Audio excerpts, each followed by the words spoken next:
Good morning, guys. I'm back with another video. So for those of you who haven't heard, I went and changed my business name. It's no longer Ink Insomniac. It is Res Inspired, because everything that I have, eventually I resin it. And it was my goal to start off doing acrylic pouring and then eventually shifting to resin, and then using the two that I learned however I see fit.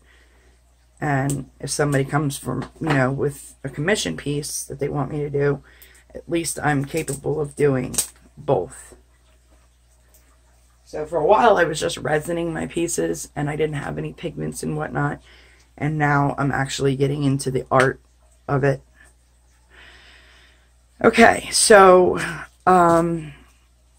what I'm doing is I'm gonna do Liquitex pouring medium. I'm doing 3 pours so you can see how it looks. Okay, this is Liquitex pouring medium and Floetrol. I filled the cup right to here, and then I added the rest in Floetrol. So it's basically 75% Liquitex pouring medium, 25% Floetrol. Okay. This is just plain Jane Floetrol, okay? And then here is my mix that I've been doing, and that's the GAC 800, Liquitex pouring medium, and Floetrol. What I do is I use 50% 50% GAC 800, and then I use 30% Liquitex pouring medium. So that's 5 and 3, that's 8, and then 20% Floetrol. And I eyeball it, so I start off filling half of my cup with the GAC, and then I add the Liquitex pouring medium until I get to the level that I'm looking at. But overall, when I mix it, that's the ratios that I go for. So each of my paint cups has probably about a teaspoon of paint in it. It's not a lot. These are 1 ounce cups. You can get them at, well, I get them at Wendy's. They're nice enough to let me take some, and I've saved them. As you can see, there's still remnants of paint on the outside that I got lazy and didn't feel like getting off. So this is Color Shift. It's very light. If you're going for stuff without cells, or if you're going for work without silicone, Color Shift paints, if you put them on the bottom, they will come to the top because of how light they are. Everything else will sink. Color Shift floats. Same thing with transparent paints and like neons, a lot of the quinacridones, things like that. If you look on your bottle, most of the better artist grade quality paints, they'll have a solid square, or a square with a half filled square, or an empty square, and that's transparent, semi-transparent, and then opaque. Craft paints don't have that. I even called them, sent them an email, and tried to get a density chart. They don't have that either. I think if anything, they're probably just importing it from somewhere, who knows, but they didn't have any information for me. So I'm just filling the bottom with the Color Shift, and then to just make it a little heavy, I'm going to add some metallic green, because this is just really pretty. I love it. It's almost like a color shift in itself. Like you turn it one way and it's metallic green, and then you turn it the other way and you can see like gold hues to it. So they probably used a gold mica to make it.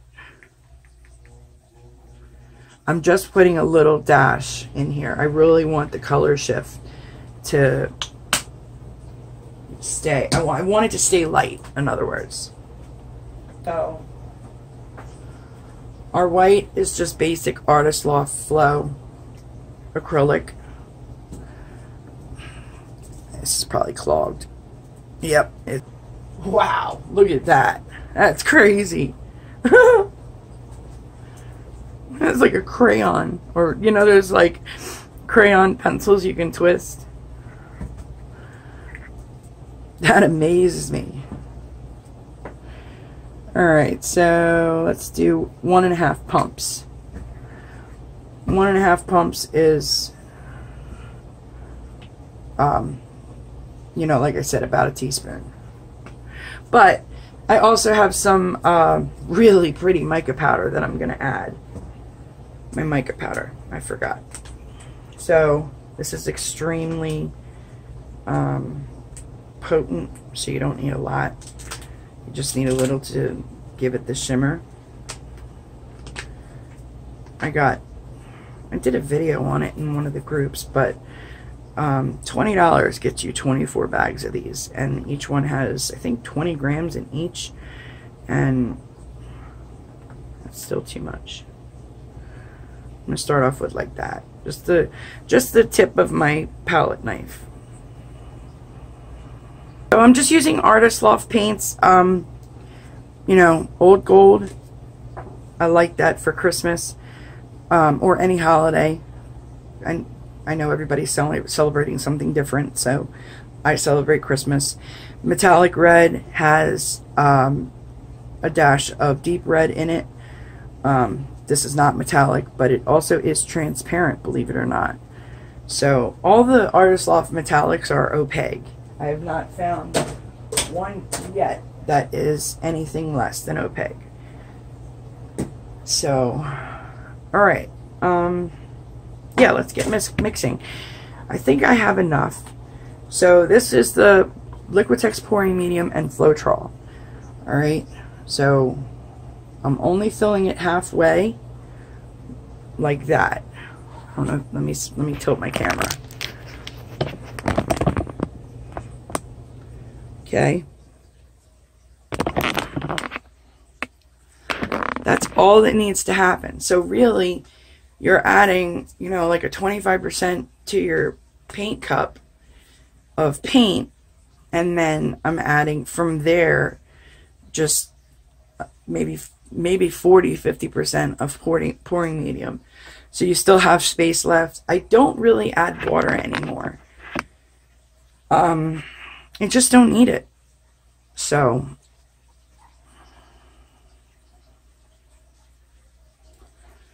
fill it up to there. Now I might have to come in and add more. That is a huge possibility. But I know the consistency that I'm looking for. So, oh Jesus, I knew it was going to happen. In the morning, I have like a medical condition where I shake. I have Parkinson's. So in the morning, it's like at its worst. So if you see me moving and bobbing around, just ignore me, please. I try to deal with it as best as I can.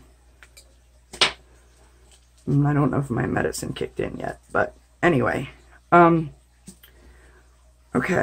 But it also makes me extremely clumsy.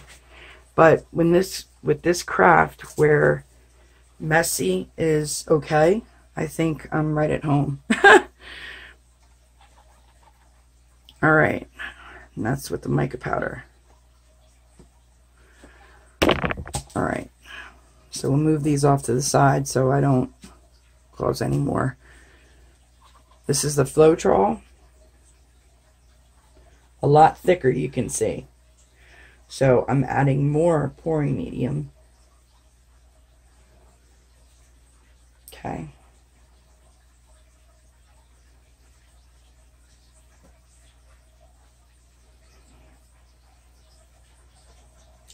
I know my paints are going to be thick, so me adding more pouring medium allows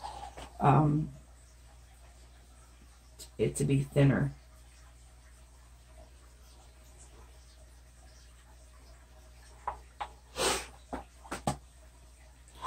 Okay, and then my special recipe. Special to me. May not be special to you, but it's special to me. And, wow, that was too much. I don't want to add a lot of that either. This is very thin, so same rule applies with the Liquitex pouring medium. Your cells will distort if you use too much. Okay. I'll mix one on camera, and then I will pause and come back. All right, so let's start off with the Liquitex pouring medium.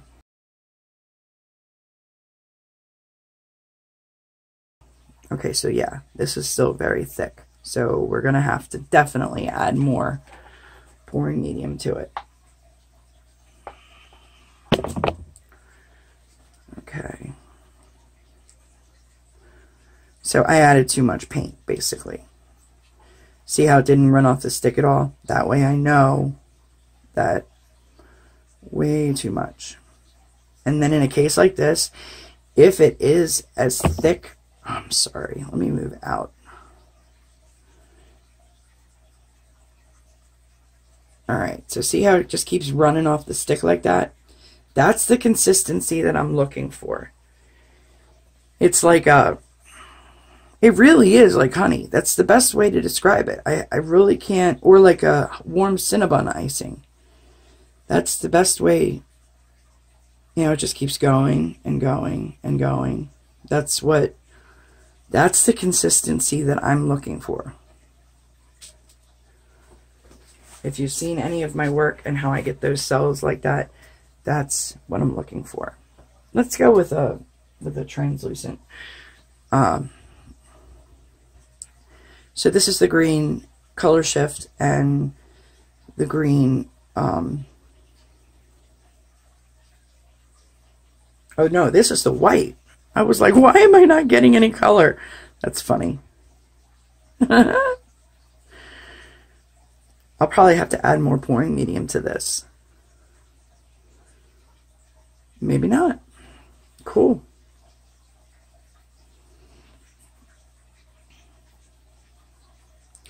That's a little watery, so I am going to add more paint just because I know that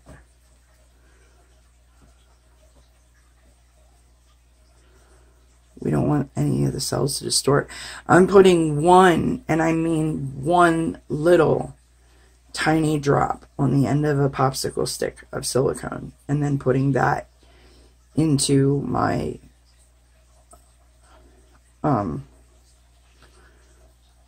my most, let me see, I will probably put it in the red. I put it in one of my most densest colors, and I can already feel right now, it might be the gold, but the gold is more of an accent, so I'll put it in the red because the red is really what's going to take over for those. Okay, here's the green. This is what I wanted to show you.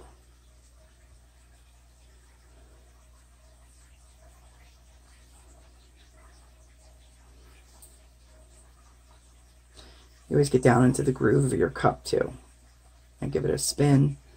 I smash it up against the side. I even bend the cup in. I push with my finger, okay, which causes an indent on the inside, and it allows me to kind of squish my paint and wipe my stick at the same time. So I get to go in really fast, and that's what I do. Another tip I learned myself along the way. And this definitely needs to be mashed because it just doesn't want to. You can always massage your tube paint before you squeeze it out into a cup. It does help a little bit because a lot of the mica has started to settle if you haven't used it in a while. Or bits from, you know, whatever they use to make the paint, it separates. So sometimes, well, like silver and gold and some of them, they're just cursed from the start. You're going to be mixing all day with them.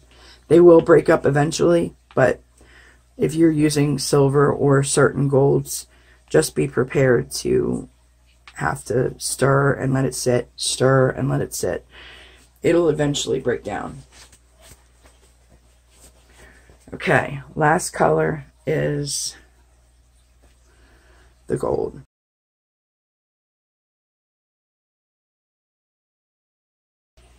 Yeah, so you could see the, like, see all the clumps? You see that? We don't want that. It looks awful in your painting if you don't mix it up. This particular gold isn't that bad, but if I don't thoroughly mix it, it's going to leave chunks, and I know I don't want that. All right, I think we're there. Okay, so this is still too thick also.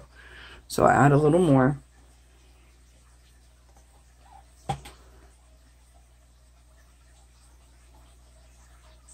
There's no wrong rule about this, okay?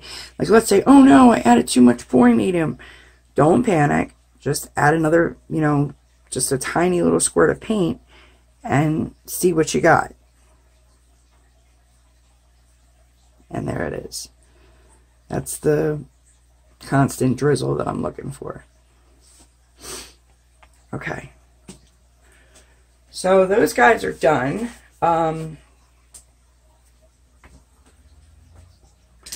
I need a smaller popsicle stick. It's starting to hurt my hands.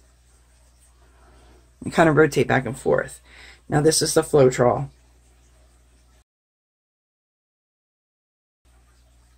See? Very thick. So yeah, we're just about, I'm probably, you know, as much as I really hate to say it, I probably need to use a bigger cup for this, for the red. But that's all right.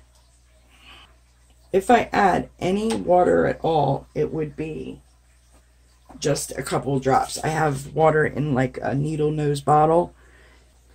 So yeah, this is just that rare case where I'm going to just, I have to add some water to it. Okay, so basically everything has been mixed. I have the consistencies that I want, just about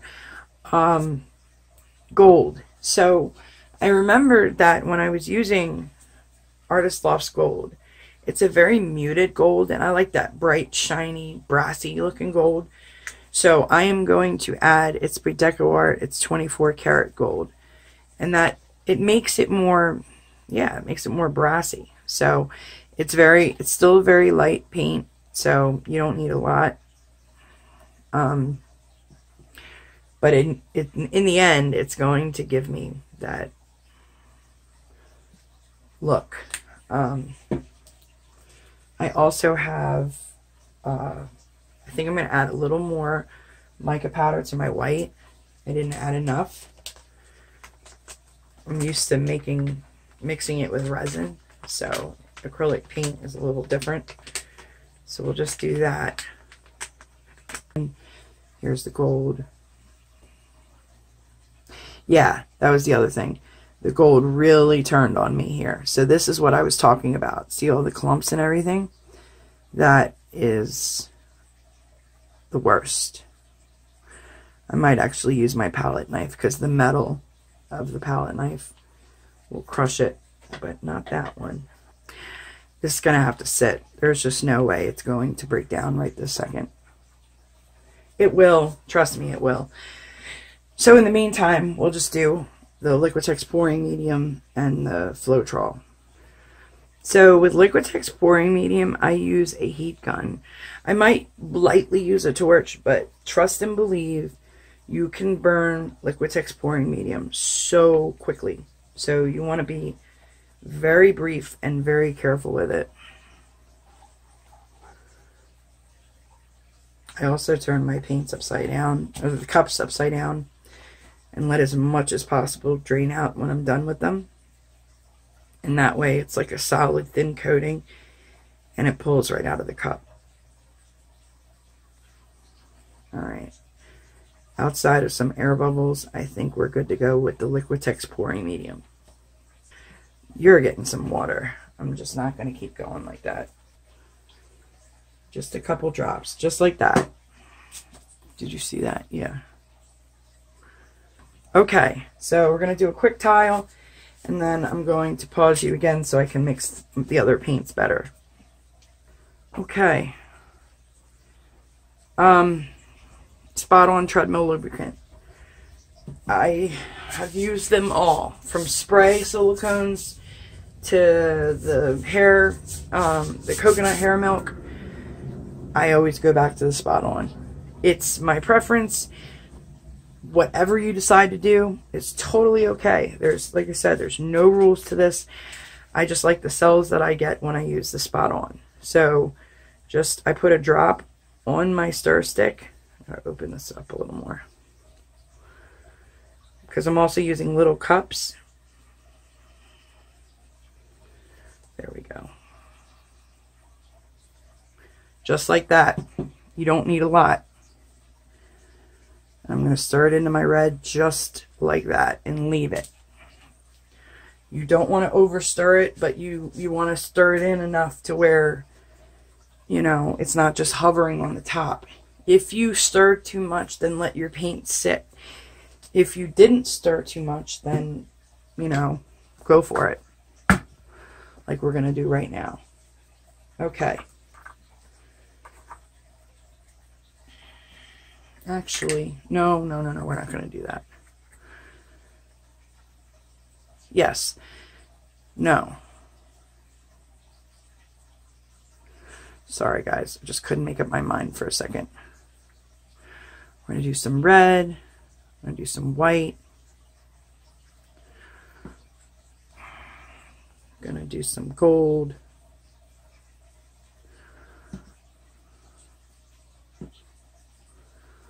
Red. White.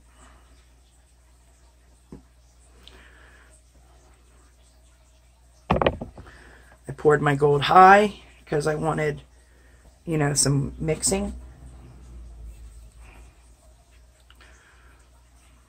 Boom.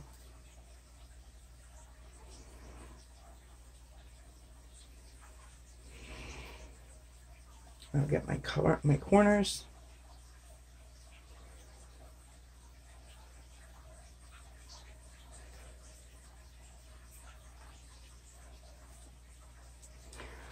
Gold seems to be taking over in this. I'm not adding heat to it yet because I want to coat my sides. I know the second that I add heat, it's going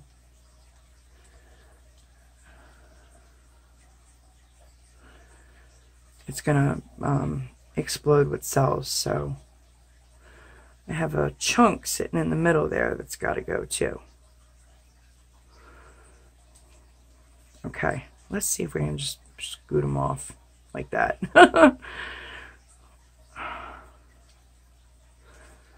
Okay.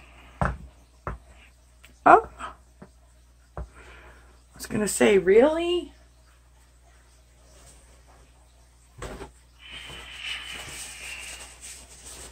All right, guys, here we go.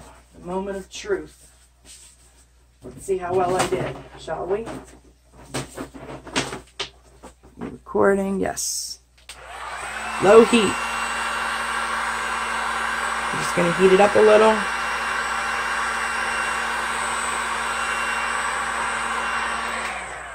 Don't rush it, okay? It will come. You just, if you add too much heat, you get way too many cells. So we're just adding a little bit.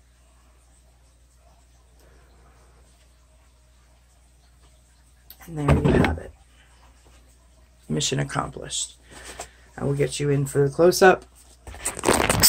They're going to move around a little bit. I got to make sure my tile's level so it doesn't run off. When you look under your tile, okay, you can see how, well, I don't know if you guys can see it, but I think it's slanting to the right. So I'm going to have to get under there and make sure, because these particular tiles, this is what they look like. Wait a minute. On the back side, this is what it looks like. A square in the middle. So if you have it outside of that square, it's going to tilt. But there you go. All right, guys, let's go to the next one.